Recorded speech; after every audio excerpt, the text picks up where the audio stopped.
खुलुमबाय इंरांनि चेनेलनि जोगेदोनो जों गते आसाम हादरनि जेसां बर' आरो बर' फरायसा दं बिसोरखौ आंनि अननाय आरो सिबिनायखौ जासिहरग्रोबाय दा जों दिनै तिलिसालाव हिरिम्बा नगराव दिनै 56तम दुलाराय बर' फरायसा आफादनि मोनसे अधिवेशन जानो थांदों बेयाव जोंनो पान्जाय आफादा जोंनो दायित्व होदों भलन्टियार साब कमिटिनि मोनसे दायित्व होदों जों दा बर्तमान एनसिसिआव 375 जन जों परिक्षण होबाय थादों बेयाव जोंनि 7टा प्लाटुन जागोन आरो जों बेयाव ओरैबायदि खालामगोन एबार जोंनि बर' नालाय जों बर' दोनो रिपर्टार जागोन जों 30 टन बे सालानखौ होगोन आरो लोगोनो जों एबार मार्च पास्टखौ द्राम साद्रामदो खालामालासेनो जों सिफुं खामजों खालामगोन दा आं बेखौनो खावलायगोन दिनै जोंनि जेनाखि 56तम अधिवेशन जानो थांदों बेयो जोंनि ओरैबायदि नेतृत्व होनाय जों सासे बानजाय आफादनि आफादगिरि मोनदों जेनेखि रमिय पि नार्जारिनि बानजायनायाव जोंखौ जेरैबायदि नेतृत्व जोंखौ साहस होदों जों आसाम हादरनि बाहेरायाव बांलादेश नेपाल भुटान बिनिफ्राय बा जेनेखि थान्दै फैगोन बे थान्दैफोरखौ जोंनि बे भलन्टियार साब कमिटि थ्रुआव दिनै बिसोरखौ अननाय सिबिनाय बिसोरखौ थानाय जानायखौ होनो थाखाय जों सेस्था खालामगोन आरो बे जेनेखि अधिवेशनखौ जोंनि गत्तै गथ' मानसिखौ लानानै जों रंजा बाजा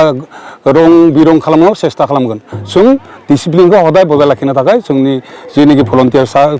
कमिटिनि 375 गथ' दं बिसोरखौ जों डिसिप्लिन सिखायदों बिसोरखौ जानाय लोंनाय थानाय गेदेरखौ मारैबायदि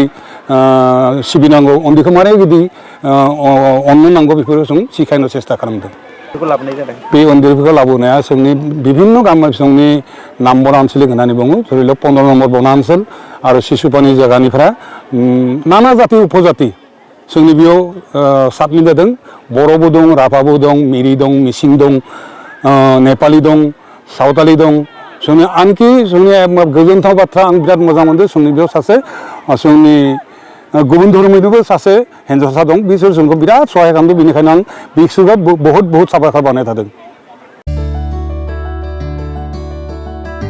2024-25 सेसन एबा बोसोरनि थाखाय doctor B R. Ambedkar allied health institute फसंथानाव एनएम आरो डिप्ल'मा इन मेडिकेल लेबरेटरी टेक्निशियाननि एडमिशन एबा मुं थिसननाया सोलिगासिनो दं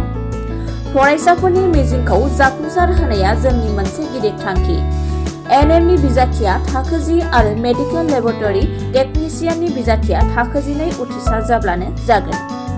उदालगुरि जिल्लानि DRDM मावखुलिनि सेरावनो थानाय doctor B R. Ambedkar allied health इन्स्टिट्यूटआव admission लानो गोसो गुदुं फरायसाफोरा